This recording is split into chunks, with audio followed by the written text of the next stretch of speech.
Ada nggak sih yang bilang ini alat kuno, ngapain sih main alat kuno? Ada nggak sih? Ada. Jangankan dibilang alat kuno, dibilang aliran baru aja itu saya sempat ngerasain. Aliran sesat gitu. Udah. Iya. Karena kita itu kan menggunakan karinding pada saat itu bukan hanya karindingnya, tapi atributnya pun kita gunakan. Kalau alat musik karinding sendiri nih Kak, dia ada makna filosofisnya nggak atau simbolis sebagai alat musik apa atau gimana? Jadi di beberapa wilayah karinding itu ada yang disebut sebagai alat kaulinan, ada juga yang menggunakan sebagai alat ritual. Alat ritual? Ada.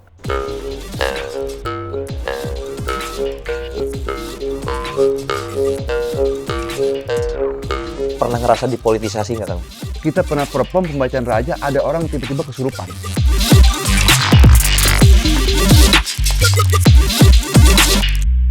Ya. Oke. Selamat datang. Ya. Selamat datang. Kang Encek ya kan? Iya. Ya dari Bara Karinding. Iya. Langsung pengen nanya ini sih sebenarnya. Iya. Karinding itu sanggar musik disebutnya band atau apa Kang? Awalnya ini kita bicara pertama ya. Iya. Bara Karinding itu emang pada awalnya kelompok yang lahir dari kelompok penyanyi jalanan. Jadi KPJ ini bikin kelompok baru nih, namanya Bara Karinding awalnya. Nah itu, jadi dia kelompok, dia sebenarnya kelompok musik awalnya, Bara Karinding itu. Oh, kelompok musik. Kelompok musik. Yang hobi musik dan kebetulan hobi musiknya tradisional mungkin. Tradisional. Kemudian 2014 akhir itu saya konsentrasikan untuk menjadi sanggar. Oh, 2014 akhir. Itu saya konsentrasikan untuk menjadi sanggar di Balaraja ini. Oh, di Balaraja. Ya, saya sempat dengar kalau Bara Karinding ini yang pertama kali di Banten ya, buat di Balaraja ini. Bener. Tapi pertama kali kenal Karinding itu dari kamu sih Mas? Terus dari siapa juga? Saya awalnya itu tujuan ke Karinding itu, ke kelompok Bara Karinding itu karena saya pun yang membuatnya gitu. Salah satu pembuatnya. Saya tujuannya untuk penelitian. Penelitian apa kau boleh tahu? Penelitian kampus ya. Oh, kampus. Iya, skripsi. Oh, skripsi. Jadi saya akhirnya karena tujuannya itu untuk penelitian, maka konsentrasinya pun lebih ke arah budaya. Maka ke arah budaya ini dengan menggunakan pendekatan keilmuan yang saya miliki pada saat itu. Karena pas kampus nih Mas ya. Kalau dulu pas mulai main karinding itu ada nggak sih yang bilang ini alat kuno, ngapain sih main alat kuno? Ada nggak sih? Ada. Jangankan dibilang alat kuno, dibilang aliran baru aja itu saya sempat ngerasain. Aliran sesat gitu. Udah. Iya. Karena kita itu kan menggunakan karinding pada saat itu bukan hanya karindingnya, tapi atributnya pun kita gunakan. Seperti ikat kepala. Dan karinding ini juga selalu saya bawa pada saat itu menjadi hiasan yang ada di badan saya. Oh, setiap hari itu? Hampir setiap hari. Jadi terbawa oleh nilai bahwa orang-orang dahulu itu membawa karinding setiap hari kemanapun disertakan dengan tempat penyimpanan tembakau. Akhirnya kita pun juga menggunakan meniru hal seperti itu. Kita bawa setiap hari karinding itu. Ke kampus, termasuk atributnya. Saya juga menggunakan ikat kepala dan sebagainya. Kalau alat musik karinding sendiri nih Kak, dia ada makna filosofisnya nggak atau simbolis sebagai alat musik apa atau gimana? Sebelumnya juga sempat observasi alat ya kan Kang Cek suka yang gitu ya kan, buat awalnya buat kuliah atau apa gitu. Nah itu gimana Kang hasil observasinya? Jadi di beberapa wilayah karinding itu ada yang disebut sebagai alat kaulinan. Alat permainan yang digunakan oleh orang-orang yang sudah agak muda lah. Levelnya sudah, kalau bahasa orang tua dulu itu dia sudah bisa membuka lahan garap, dia pasti terbiasa dekat dengan karinding. Nah, ada juga yang menggunakan sebagai alat ritual. Ada alat ritual itu di beberapa tempat keadatan karinding itu masih digunakan, adat Sunda ya, masih digunakan sebagai alat ritual. Ritualnya itu ritual yang seperti apa Kang? Atau ritual yang kayak buat cuaca atau ritual yang mistis yang gitu atau gimana Kang? Pada dasarnya ritual itu digunakan kebutuhannya untuk memenuhi hajat hidup masyarakatnya. Seperti pembukaan lahan garap, itu mereka menggunakan karinding. Awalnya itu karena suara yang dihasilkan karinding itu adalah low decibel, sehingga bisa mengesampingkan hama-hama yang ada di situ. itu istilah awalnya. Dan istilah dan kebiasaan itu bukan semata diada-adakan, tapi karena kemelekatan masyarakat dengan alam, jadi masyarakat tahu untuk menggeser adanya hama ini dia harus menggunakan apa. Karena kalau alam sendiri menyajikannya itu dengan suara namanya tonggeret atau kacida. Jadi suara tonggeret itu menjadi identitas masyarakat. Ketika masyarakat untuk membuka lahan itu dia mencirikannya di mana ada tonggeret pasti di situ. Karena lahan itu udah pasti subur dan bagus dan minim adanya hama itu. Karena suara tonggeret itu sama konsentrasinya bisa merusak pemikiran konsentrasi hama. Suara-suara yang dihasilkan oleh karinding dan tonggeret ini. Oke. Jadi ritus itu lahir adanya kedekatan masyarakat dengan alam, sehingga dari alam itu ditiru harus seperti apa ketika tonggeret tidak ada. Mereka ingin membuka lahan, cuman di situ tidak ada suara tonggeret. Akhirnya berpikir suara apa yang bisa menirukan suara seperti tonggeret. Akhirnya diciptakanlah suara karinding ini. Itu di apa tadi di Baduy ya? Di Baduy. Kalau di suku lain ada nggak sih Kang yang buat jadi alat karinding ini jadi apa? Pernah riset juga nggak? Atau observasi ke daerah lain atau enggak? Banyak. Banyak. Seperti kami aja nih, Iya. bara karinding. Jangan nggak ke yang lain ya. Iya.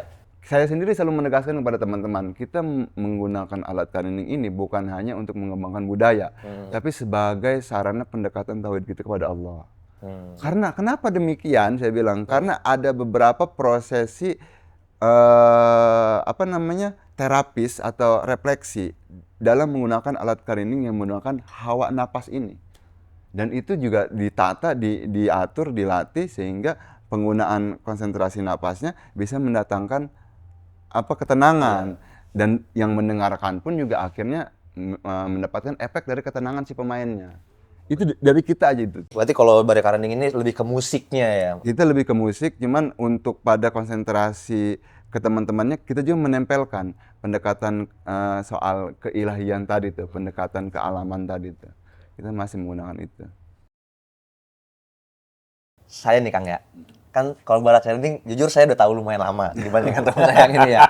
Karena saya SMA itu pernah punya teman yang anak bara karinding. Kebetulan pas saya mau perpisahan SMA, kita kolaborasi nih sama bara karinding, tapi kita yang main latihan di sanggar bara karinding. Benar.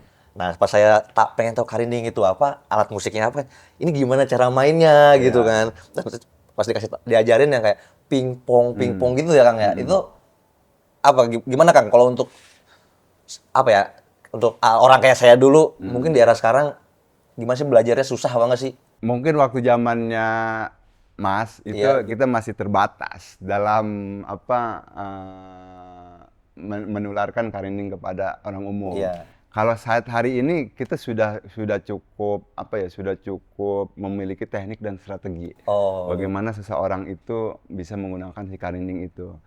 Karena pengalaman yang sudah cukup lama, kemudian dari banyak observasi yang kita kumpulkan, akhirnya kita sudah menemukan teknik dan strategi agar orang itu bisa cepat memainkan si karinding ini. Udah ini Kang, ada kolaborasi dengan sekolah lagi atau kampus? Kemarin baru ada kolaborasi penelitian. Dari SMA Nebal, kemudian SMA 19, itu ada beberapa murid memang yang melakukan riset untuk alat karinding ini. Kalau untuk alat musik ini Kang, kan pas saya terjun tuh ada karinding dan gongnya juga beda alatnya. Apa emang treatmentnya berbeda apa nggak sih kalau alat musik karinding itu kalau perform untuk latihan atau apa? Ada treatment khusus nggak sih? Jadi alat ini sebenarnya temperamen. Dia itu gimana suhu.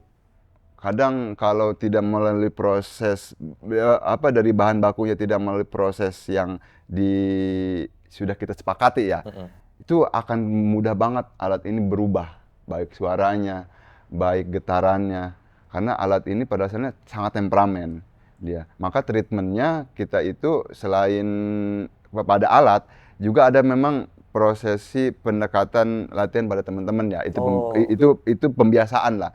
Pembiasaan, termasuk juga saya selalu bilang kepada teman-teman, kalau kita ingin piawai menggunakan nafas diafragma, kemudian dengan menggunakan karinding sebagai media alatnya atau teknologi yang menghasilkan suaranya, saya bilang kita tidak perlu menggunakan sarana-sarana yang umum. Kita banyak aja mengikuti majlis-majlis zikir. atau karena itu dia sudah melatih pengolahan nafas Oh. secara tidak langsung kepada si orangnya, dan pengolahan nafas itu akhirnya menjadi kebiasaan dalam diri. Kalau hari ini mungkin kita ada yang namanya teknik yoga dan sebagainya. iya. Benar. Itu yang banyak lah. Itu juga sama. Pada dasarnya mereka bagaimana seseorang itu bisa ahli mengolah nafasnya. Nah, itu. Kalau saya dulu latihan ini Kang, disuruhnya ini yang air di aqua gelas ditiup. Oh itu. Itu bener, emang harus kayak gitu juga? Itu untuk goong. Oh, itu. Itu untuk goong agar pada saat peniupan itu tidak putus. Oh. Namanya circle breathing ya kalau nggak Circle salah. breathing. Nah, itu nama tekniknya itu. Jadi dia di situ cara melatihnya. Jadi ketika niup itu jadi tidak bocor atau tidak putus, jadi terus bisa nyambung gitu. Nah, itu. Kalau untuk main karinding harus jago musik nggak sih Kang? Sebenarnya kalau hanya untuk bisa main karinding nggak perlu. Nggak perlu ya? Nggak perlu. Nggak perlu ya kayak kita harus hatam tangga, nada, not dan lain-lain ya? Nggak perlu, karena dia punya dengung atau bunyi yang hanya dia yang bisa memiliki. Oh, berarti punya ciri khasnya. Ciri khas. Dan dia juga kan kalau musik itu sebenarnya sumber suara, rumah suara, pendengar kan. Pada prinsipnya. Nah, sumber suara karinding itu kan dari getarnya. Kemudian sama kayak gitar, sumber getarnya ada pada dawainya. Ya kan? Teman yang jadi bisa mengeluarkan bunyi atau dengung ini rumah suaranya. Yang berbeda dari karinding itu rumah suaranya ada tubuh si pemainnya. Nggak, saya contohin misalnya. Oh, boleh Kang? Boleh. Nah, ini karinding. Oh, itu karinding. Kalau yang lain itu ada goong, ada celempung, itu temenannya. Oh. Jadi bangkitnya karinding itu membangkitkan alat-alat lainnya. Seperti goong, celempung renteng, kemudian ada kepiar, kemudian ada yang namanya, banyaklah alat-alat bambu lain di luar angklung yang bangkit karena dia beriringan dengan karinding. Nah, kalau secara teori, saya bilang, untuk menghasilkan dengung itu, untuk menghasilkan suara, untuk menghasilkan bunyi itu, kita secara fisika itu dia harus ada getar.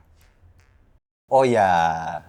Nah, ini getar ini disebut sumber bunyi. Sumber bunyinya di Ini kalau bahasa teori musiknya ya. Nah, ini sumber bunyi ini agar bisa berlipat, berlevel, bunyinya lebih besar, dia butuh rumah suara, rumah bunyi. Nah, rumah bunyi si karinding ini dia adalah terlihatnya seperti mulut. Cuman pada prosesnya ini semua tubuh ini membantu untuk proses bunyi ini berjalan. Karena kalau hanya begini kita hanya mendengar suara per. Ya, benar. Ya. Tapi ketika kita dimasukkan ke mulut sekali aja dulu. Nah, itu akhirnya kan suara per ini dia memantul, bunyinya jadi teng. Nah, itu disebut rumah bunyi. Nah, yang diolah dari si karinding ini adalah rumah bunyinya. Ketika orang itu sudah bisa mengeluarkan getar, konsentrasinya ada pada sisa orangnya, bukan pada kualitas alatnya. Karena kalau alatnya sudah kelihatan, dia sudah bisa mengeluarkan getar. Tapi yang diolah itu adalah si pemainnya. Pemain. Ada teorinya, namanya natural body rhythm. Natural body rhythm. Nah, ini yang diolah oleh si pemainnya. Ini yang diolah oleh semua pemain karinding itu adalah si tubuh pemainnya. Bagaimana dari awalnya hanya di mulut bisa sampai semua badan. Iya. Nah, itu proses pengolahan nafas atau bahasa teori tadi natural body rhythm. Nah, itu. Jadi diolah semua nafas ini. Kalau kami itu sudah tidak pusing bagaimana pengolahan nafas itu. Saya bilang banyak aja ikut majelis zikir. Kalau sedikit banyak. Itu salah satu caranya ya. Salah satu caranya. Atau ikutlah latihan pengolahan nafas yang mendatangkan refleksi. Karena kita sendiri memang untuk memperkenalkan itu awal itu harus dihisap. Cuman dihisap itu harus dengan lembut. Misalnya gini.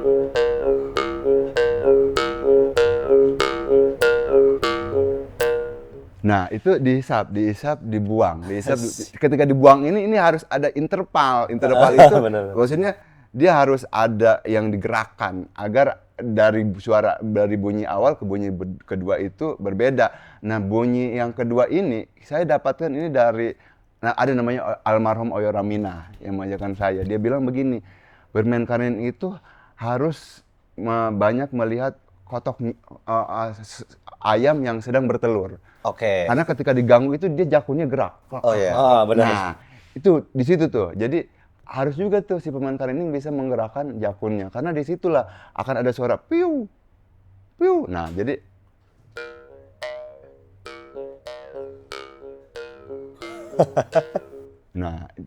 nah ini yang disebut dengan natural body rhythm itu yang diolah adalah tubuh si pemainnya.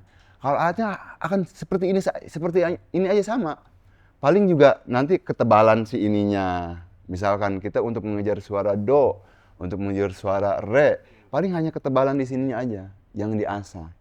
Itu untuk treatment ngejagain alatnya biar rapi terus ada nggak Kang? Kayak Ada. kalau band kan kita musik nih megang bass atau apa, kita lapin terus, kita apain. Itu Sama, pada prosesnya pendekatannya pakai minyak putih atau pakai minyak pakai minyak baby oil. Nah, itu untuk agar alat ini tetap stabil ya, bahasanya tetap stabil. Dia jadi nggak keganggu sama suhu dan sebagainya. Iya. Jadi dilapisi ya tadi minyak-minyakan tadi. Oh, minyak sama ya. kelapa. Takut ini kan kita kan kayu ya bambu gitu bisa menipis suatu saat gitu kan ada usianya atau enggak gitu kan. Nah ini jadi proses pembuatan karinding itu dia harus melalui pengeringan yang bukan dibakar tapi diuap Oh, diuap. seperti ikan asin.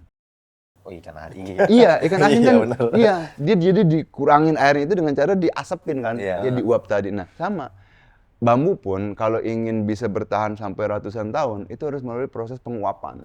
Nah, proses penguapan ini kesepakatan kita para peramu karinding atau para pembuat karinding itu paling sebentar itu 9 bulan Diuap. diuapnya. Oh, itu paling sebentar. Paling sebentar. Dan pada saat proses penguapan itu ada tahapan-tahapan awal kita membentuk rangka dulu. Misal bentuk dasar. Bentuk dasar. Ntar dikeringin dulu. Ntar mulai melakukan penggarisan. Kalau proses yang sebenarnya. Jadi alat ini bisa diwariskan ke generasi kita bikin satu itu untuk untuk seterusnya bisa. untuk seterusnya. Karena terakhir itu diketemukan ada karinding yang usia sampai 350 tahun. 350 tahun. 10 tahun. Itu ngelewatin kemerdekaan. Karena proses tadi, kalau prosesnya harus dilewati.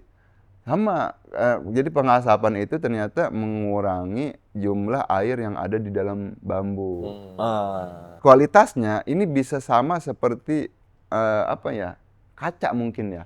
Kaca. Iya, jadi dia seperti kerasnya itu udah hampir menyerupai kaca gitu tuh. Oh. Itu kalau sudah kering banget itu. Kalau sudah kering banget, dia kayak fosil ya jadinya. Iya, fosil, benar. Akhirnya ke situ tuh. Nah, itu yang bisa diwariskan ke generasi selanjutnya. Untuk generasi sekarang, Kang, kalau misalnya mau beli karinding, itu kan kayak saya dulu harus ke sanggar kan. Iya. Kalau sekarang tuh apakah ada di mana gitu? Barang udah banyak di online. Oh, udah banyak. Iya. Ya? Dan itu alat yang bener ya, Kang? Itu alat yang benar. Tapi ada nggak yang KW-KW gitu? Artinya mereka menjual di situ itu kebutuhannya untuk umum. Oke. Karena kalau untuk khusus itu kan sense si pemainnya. Iya, benar. Nah, itu beda lagi. Tapi mereka banyak jual untuk umum tuh udah banyak tuh di online itu tuh. Itu umum udah bisa menggunakan lah. Itu udah bisa mendapatkan di situ. Sekedar memainkan bisa lah ya. Bisa lah itu. Kan. Bisa itu. Tapi ada nggak sih alat musik yang bisa disandingin sama karinding, ada nggak sih? Kalau karinding karena kalau saya dan beberapa teman-teman itu sepakat ini bukan alat melodi. Oke. Oh. Ini alat perkusi. Alat perkusi. Maka ini bisa disandingkan dengan apapun. Ini bisa disandingkan dengan baik dengan drum, baik dengan gitar, baik dengan apapun alat-alat modern ini bisa. Karena kita sepakat ini adalah alat perkusi. Karena ritmik. Ya, jadi kita sepakat ini adalah alat perkusi. Berarti drum, Iya. semua keyboard. Iya, dia ya kayak drum, kayak djembe, ini sekelasnya ini. Ini sekelasnya. Jadi dia perkusi, dia masuk kategorinya. Sih, boleh. Kalau zaman sekarang, Kang, masih banyak nggak anak muda yang Kang cek tahu tertarik sama karinding? Kadar ketertarikannya mungkin bukan untuk dia bisa ingin main, tapi kadar ketertarikannya hanya sebatas pengetahuan. Oh, pengetahuannya. Jadi dari 2014 saya konsentrasi ini, saya mulai evaluasi di 2025 ini, emang ada kemenurunan dari dulu ke sekarang itu mereka hanya lebih tertarik pada pengetahuannya aja. Kalau dulu itu mereka tertarik untuk bisa belajar, untuk bisa memainkannya. Mereka tertarik, cuman kesiniannya saya perhatikan, oh iya, mereka lebih tertarik pada pengetahuannya. Maka tugas kita lah sebagaimana orang-orang yang konsentrasi di karinding dan di musiknya untuk bisa menciptakan hal-hal yang baru. Sehingga itu menjadi pengetahuan baru bagi mereka. Misalkan ini kita banyak melakukan eksperimen sih sebenarnya kalau di musik itu. Eksperimen ya. Eksperimen. Contoh eksperimennya tentang apa? Yang bisa di-spill gitu. Kita banyak membenturkan karinding ini dengan beberapa genre yang teman-teman kita bisa mampu aja gitu. Oh. Kita pernah main sama metal. Ush. Oh iya. Iya. Itu yang hebat dari vokal metal itu dia bisa scream. Iya, Ya, scream. Itu scream itu yang kita kedepankan dan itu sangat hasilnya adalah menimbulkan efek yang lebih holistik, lebih mistik gitu. Nah, ketika ke situ. Kemudian kita juga banyak kalau belakangan ini kita lebih ke arah pop, kemudian ke arah folk gitu untuk musik ini. Dan sebenarnya kategorinya bukan pop atau folk, tapi tetap eksperimental. Oh, eksperimental maksudnya. Tetap eksperimental. Maka kita berbicara panggung yang kita rasakan itu, ya kita paling merasa difasilitasi dan pas dalam panggung itu ketika kita bermain di Lombok itu. Oh, yang kemarin ya? Di Gili Air. Jadi di sana kategorinya adalah panggung jazz eksperimental. Karena karinding ini eksperimental tergabung juga di sana. Tergabung di sana. Kemudian ada musik-musik lain dari Afrika yang memang sifatnya eksperimental. Tapi mereka menggunakan alat modern juga. Akhirnya di panggung itu, akhirnya kita ngelihat, oh iya, ini ruang yang selama ini kita tunggu dalam perform. Iya. Iya, awalnya kan kita selalu nempel dengan panggung reggae, dengan panggung acara-acara umum lah gitu awalnya. Tapi ketika sana kita dikhususkan, ini panggung lu tuh di sini. Reggae ada lagi reggae. Iya. Kemudian panggung ada lagi masing-masing panggung karena di sana tuh ada 3 panggung kan. Yang itu beda-beda itu dan musik itu tuh ada tempatnya di sana itu. Namanya jazz eksperimental. Setelah saya beberapa kali diskusi dengan penyelenggaranya, kita kalau berbicara jazz itu terlalu sempit kalau hanya berbicara teknik. Karena pada dasarnya jazz itu lahir dari keterbatasan. Iya, kan jazz itu lahir dari keterbatasan kurangnya senar. Iya, pada saat itu. Akhirnya muncullah dari keterbatasan itu suatu teknik memainkan gitar dari keterbatasan namanya jazz, dia bilang itu. Nah, hari ini pun kenapa kita namakan ini panggung jazz eksperimental? Karena tadi ada hal-hal yang tidak penuh dalam musik itu. Dia tidak punya tangga nada do re mi fa sol la si do. Dia tidak punya tangga A sampai G. Nah, tapi kita fasilitasi, ini panggungnya, namanya jazz eksperimental. Apalagi kalau kita berkaca ke luar negeri. Di luar negeri itu beberapa kampus besar yang khusus di musik itu sudah mengeluarkan beberapa musik eksperimental.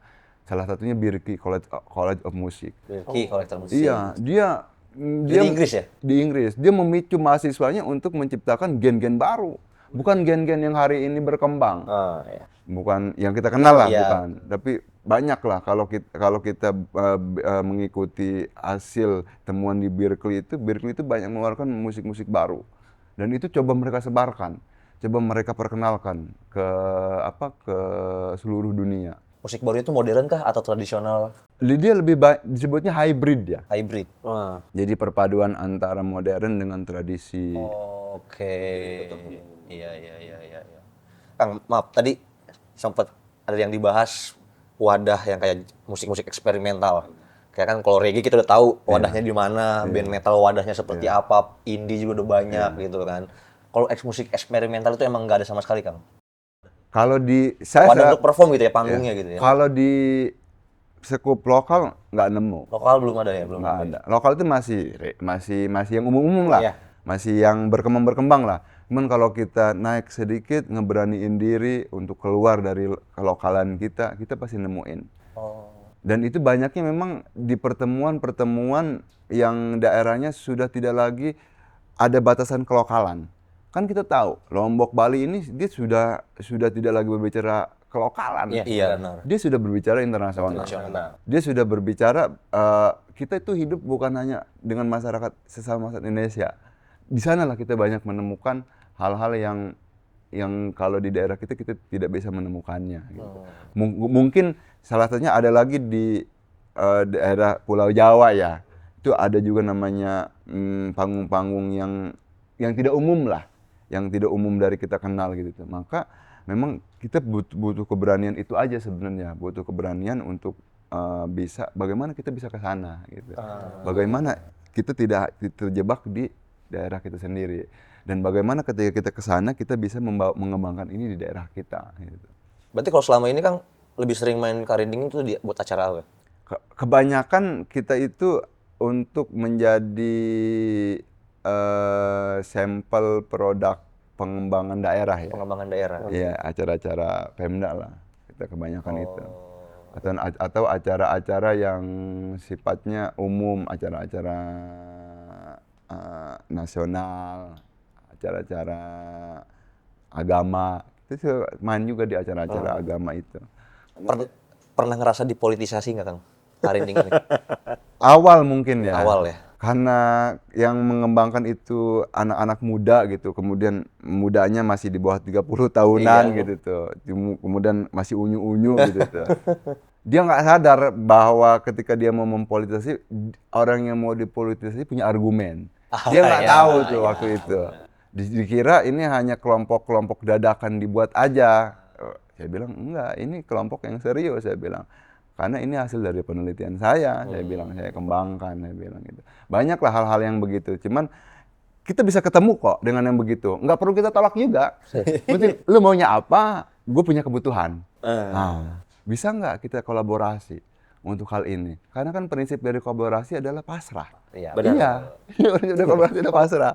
Jadi akhirnya saya butuh ini, kamu ya udah kita ketemu nih, ya udah ayo jalan. Pernah nolak acara Kang? Menolak acara pernah. Pernah. Itu acara apa Kang?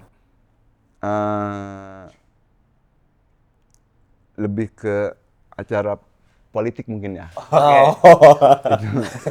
lebih ke acara awalnya ya, karena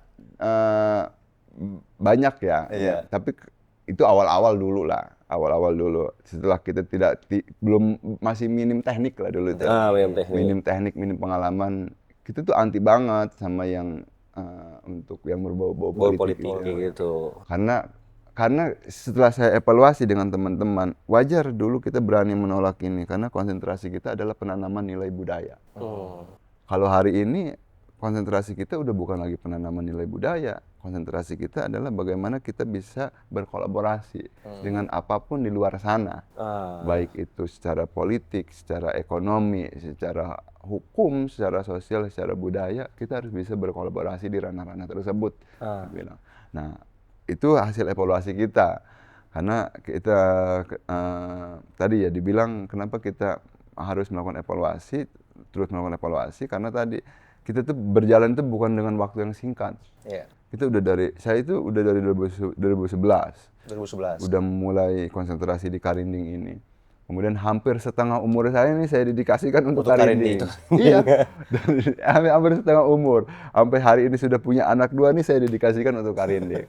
Iya. Jadi hampir setengah umur saya sudah saya dedikasikan untuk karinding, maka saya tidak mau apa yang saya kembangkan dengan teman-teman ini sia-sia, maka kita harus menciptakan teknik-teknik baru dalam menghadapi situasi kondisi saat ini. Ini buku ini salah satu hasil observasi ya Kang? Iya, ini salah satu penelitian yang saya lakukan dengan pendekatan komunikasi antar budaya. Antar budaya. Kemudian di dalamnya ada beberapa paradigma soal konstruktivisme, kemudian positivistik, nah itu di dalam penelitian ini. Memang variabelnya hanya 2. Variabelnya hanya 2. Ada teater musik kontemporer Barak Karinding sebagai media melestarikan nilai-nilai budaya.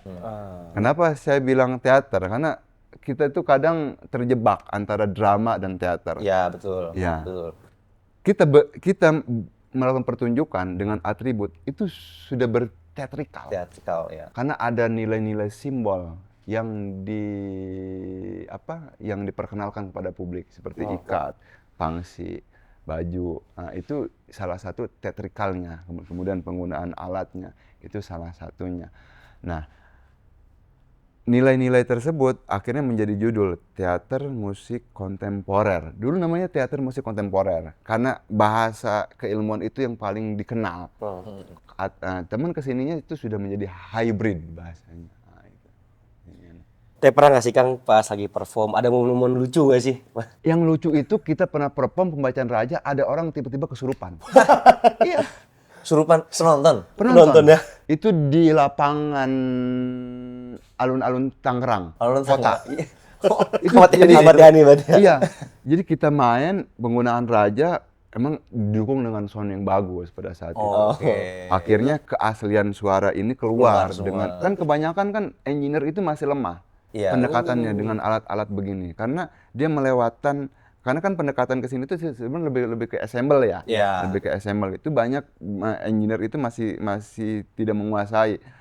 Kita main di Tangerang, kita sedang pembacaan raja, penggunaan karin. Kan kalau pembacaan raja itu ketukan karindingnya dia intervalnya jauh. Tung, tung, jauh tuh, tung. Sehingga muncul titik di mana ritmik itu benar-benar muncul tuh. Ritmis itu tuh. Tiba-tiba di depan saya penonton itu ada yang kesurupan dan pencak. Iya. Serem juga. Jadi saya bilang kok bisa ya? Itu malam Kang, malam. Malam. Kita main pembukaan abis Isya. Itu orang itu pencak sampai selesai kita perform dia terus. Masih. Iya. Kita selesai, akhirnya dia pun ikut selesai gitu. Nah itu. Jadi pas-pasan musik selesai dia juga selesai. Itu penonton ikut nonton kali Kang. Kayaknya itu. Kayaknya. Cuman itu salah satu kejadian yang memang saya ngerasain banget itu. Itu di situ bener-bener alat ini bisa memecah konsentrasi Oh iya. yang tidak baik di dalam diri ini. Kan target contohnya adalah hama. Hama itu kan dianggap satu hewan yang tidak baik ya. Oh iya. Iya. Yang digunakan di Baduy itu ya. Iya.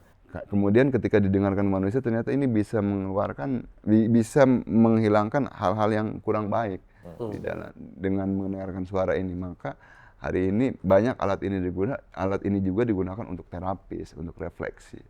Kang, ada tantangan terbesar sendiri nggak Kang untuk mainin karinding di format band modern sekarang? Saya tantangannya adalah belum menemukan pendiskusian keilmuan musik Oke. dengan beberapa band yang kita ketemukan. Jadi ketika saya ketemu dengan band, dia sudah konsentrasi dan melekat dengan genre yang dia Genrenya. kembangkan. Berarti belum ada ya Kang tawaran kayak fitur collab sama band-band ternama gitu kayak dulu kan sempat Karinding Attack sempat sama Noah tuh. Momonon, hanya baru Momonon. Hanya baru Momonon. Momonon kita pernah diajak kolaborasi untuk lagunya dia yang sama Asep Balon. Oh ya. Kita bertiga tuh waktu itu. Jadi saya lupa tuh namanya di gedung JJ Love atau apa gitu tuh yang ada di Jakarta. Dia ngajak kolaborasi untuk penggunaan karinding ini. Rekamannya pun di studio Resa waktu itu yang ada di Ciledug. Kita di sana. Itu yang salah satu band yang kemudian ada lagi satu band sebelum Momonon itu ada namanya Crayon Up. Ya, Crayon Up dia pernah ngajak kita kolaborasi di lagunya dia soal pertarungan budaya tuh dan kemajuan. Itu luar biasa banget tuh itu Crayon Up itu. Dan sampai sejauh ini mereka masih mau ngajak ke kita gitu, masih mau ngajak gitu. Cuman kalau untuk maaf ya, artinya saya bukan mendiskreditkan apa yang berkembang di sini, tapi saya cuman ingin menawarkan, ayo untuk semua pemain musik kita lebih open minded soal musik. Iya. Karena musik itu tidak hanya terbatas oleh golongan Genre tertentu. Iya. Tapi terbuka berarti kan Bar Karinding ini kalau misalkan ada open kolaborasi dari band-band siapapun itu atau musisi siapapun itu. Kemudian ketika diskusi saya jarang menemukan pendiskusian yang sifatnya berbicara pengetahuan musik. Tapi kebanyakan ketika berdiskusi musik itu berbicara skill. Skill Oh, bermusik. skill. Lu udah gimana sih cara lu? Ya, jadi saya bilang kok yang teknis ini dipersulit sih. Iya. Maksud saya lebih di harusnya kan kita lebih pada knowledge-nya ya, lebih pada Iya. pengetahuannya. Karena masing-masing skill itu kan itu bagaimana sense seseorang itu dalam pendekatannya. Jadi saya lebih banyak melihat bertemu ketika berbicara musik itu, terutama ada beberapa golongan yang saya bisa kategorikan gitu tuh. Dia lebih golongan tua gitu. Dia lebih berbicara soal skill ketimbang berbicara soal pengetahuan musik yang sedang berkembang di dunia saat ini, kemudian eksperimen apa yang muncul dalam musik saat ini. Itu sebenarnya kan kenapa saya bilang itu tidak diketemu dan itu menjadi tantangan bagi saya untuk bisa membuka ke arah situ. Karena kalau kita hanya berbicara soal skill, ini nggak ada apa-apanya. Dibilang orang main gitar itu, ini saya lebih mengakui orang itu bisa jago main gitar ketimbang main karinding. Karena kerumitannya lebih ada pada Iya, iya, gitar. Kalau di karinding tidak serumit itu bermain musik mengeluarkan dengung atau bunyinya. Tapi kalau berbicara soal pengetahuan soal musik, dengung, bunyi dan sebagainya, ayolah kita berbicara ke arah situ. Ayo kita mulai melakukan hal yang out of the box lah intinya, di luar apa yang berkembang gitu tuh. Karena kalau yang sudah berkembang kan itu mah sudah alami ya, Iya. sudah organik ya. Kita coba menciptakan hal yang lebih mutakhir lah, lebih memberi kesempatan kepada alat-alat tradisi agar bisa bergayatan bareng dengan mereka Coba Bang Kang, apa harapan Bara Karinding terhadap masa depan karinding di Indonesia? Apa harapannya? lebih itu. Kalau saya lebih banyak diselenggarakan panggung-panggung yang sifatnya eksperimental. Oke, genre musik eksperimental ya. Eksperimental lah. Karena kasihan ya Oh, nggak ada orang yang wadahnya ya, nggak ada wadahnya gitu. Iya, benar. Padahal kalau jamuan musiknya saya bisa adu. Saya berani bersaing. Kalau untuk jamuan hasil, kan orang kan ketika belajar musik hasil akhirnya. Iya, benar. Enak atau enggak, bagus atau tidak, indah atau tidak. Saya bisa berani adu gitu loh dengan yang cuman kan bedanya ini karena kurang didengar. Iya. Akhirnya kurang populer aja. Iya, benar. Iya, kurang populer aja. Tapi kan formatnya sama kan, kayak band gitu. Kan ada gitaris, ada vokalis gitu-gitu kan, Kang? Saya inspirasinya sebenarnya lebih pada djembe. Bagaimana Afrika itu menciptakan djembe, akhirnya djembe itu jadi salah satu musik yang bisa mendunia. Iya, benar. Ya. Djembe itu kan kalau cara pembuatannya dan olahan nadanya dia sama prinsipnya dari natural body rhythm masyarakat Afrika itu. Oke. Iya. Saya melihatnya ya optimis sih ke depannya itu ada. Optimis ya? Optimis ada karena saya melihat banyak hal-hal di dunia itu yang sudah mulai diturunkan ke nasional. Oke. Yang awalnya masih ditahan karena memang belum ada pengembangan ilmunya. Hari ini pengembangan ilmunya sudah mulai diperkenalkan, maka konseptual yang berkembang di internet sudah mulai diturunkan hingga ketemu.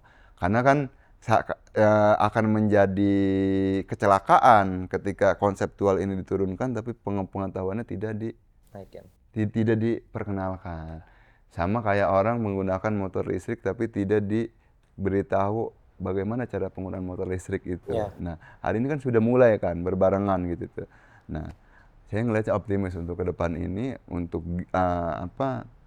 kelompok musik seperti kami yang lebih melakukan banyak eksperimen modern dan tradisi memiliki kesempatan di depannya. Karena ada satu teori yang ada satu konsep yang disebut hybrid tadi tuh, Iya, yang masih dipegang. Dia artinya dia tidak hanya menggunakan satu hal yang modern, Iya. tapi dia masih mencampur tradisionalnya. Dan itu perkembangan itu kan lahir dari beberapa bahasa teori seperti kontemporer, kemudian seperti bahasa-bahasa yang kurang terkenal. Hybrid ini masih menjadi satu acuan konsep dunia. Saya ngelihatnya, oh iya, kita masih punya kesempatan panjang untuk ke depannya. Oke, Kang, sebelum kita sampai ke penutup, Kang, ada ini nggak kayak Bara Karinding ini bikin lagu atau selalu memainkan lagu orang atau gimana, Kang? Kita bikin lagu. Bikin lagu. Kita bikin lagu. Untuk orang awam yang bisa didengar lagu-lagu apa Kang? Yang enak aja gitu untuk orang awam. Kalau ingin melihat secara konsep hybridnya bisa dengerin di YouTube-nya Bara Karinding. Gitu ada kayak gitu. Ada tuh namanya Walungan Cisadane. Walungan Cisadane. Itu satu garapan yang rajahnya ada, tradisinya tuh, ritusnya ada.